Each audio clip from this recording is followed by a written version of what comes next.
سلام بر همه شما عزیزان، امیدوارم همه شما خوب هستید. ما امروز درس هفتم را میخوانیم. در درس هفتم امروز ما دو گفتار از ساده می باشد.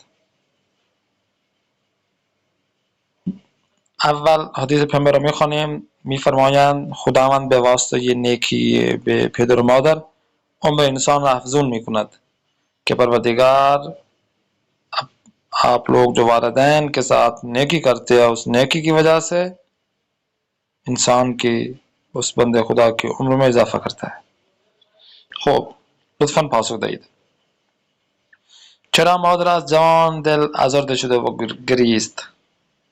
پیرزن به فرزندش چه گفت؟ انسانو که جواب دهند.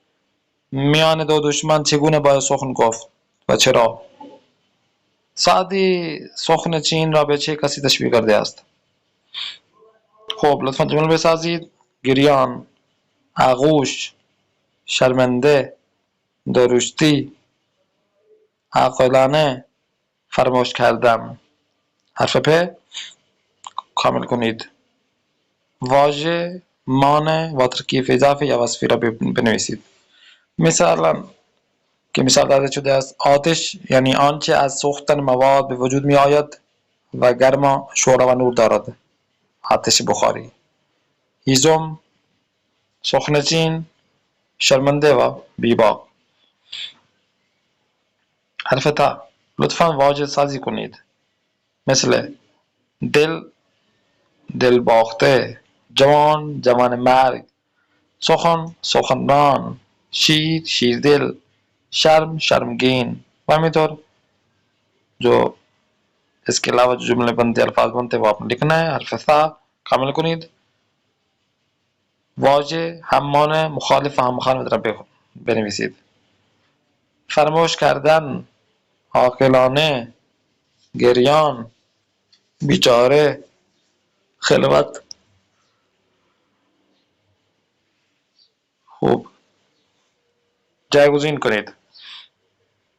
مثل जिस तरह ये जुमला दिया गया है: در جوانی بر سر مادرم فریاد زدم و او گریان گرفت.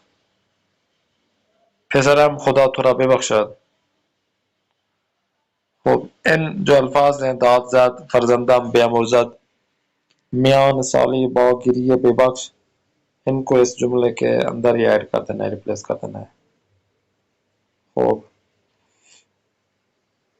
دو سخن چینی نکنید چرا که روزی جنگشان تمام می شود و شما شرم زده می شوید، زیرا دعوا خجالت زده، خبر چینی اختلاف خجالت. حرف چه بیت های زیرا به نصر روان بنویسید. ये जो बैत दिए गए हैं आपने इनके नसर करना है. گر از عهد خوردید یا آمدی که بیچاره بودی در آغوش من، نکردی در این روز بر من جفا که تو شیر مردی و من پیرزن. میان دو تن آتش افروختن نه عقل است و خود در میان سوختن. و در آخر حرف یاد है لطفاً दो नतीजे के از این درس میگیرید بنویسید. इस 10 जो आपने असली दर्स पढ़ा है इससे आपने क्या नतीजा लिया है, दो जुमलों में आपने लिखना है. ये आपका मुकम्मल हो जाएगा तो आपका दर्स भी मुकम्मल हो जाएगा. सर नेक्स्ट क्लास में फिर मुलाकात करते हैं. अपने मेज़बान कारी मोहम्मद आसिफ इस्वानी को दें इजाज़त. खुदा हाफ़िज़ नासिर.